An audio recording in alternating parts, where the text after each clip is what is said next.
may possible pang mga bagong personalidad na i-invite? Yes, of course. Are you looking at Senator Villar? That's a possibility, yes. Because he was a former secretary of DPWH, right? Meaning that's been brought up sa taas. That's been brought up among the members of the commission. Oh, yes. Okay.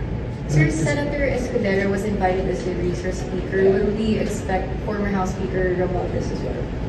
Yes, I believe he will be invited. Or in fact, I think, according to our secretariat, he was invited already.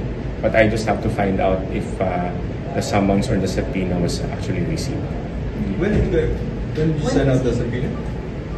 I have to check, but I think it was during the first part of when the commission started its hearings. So Romualdez, Ko, Yeah. Yes. and then Villar.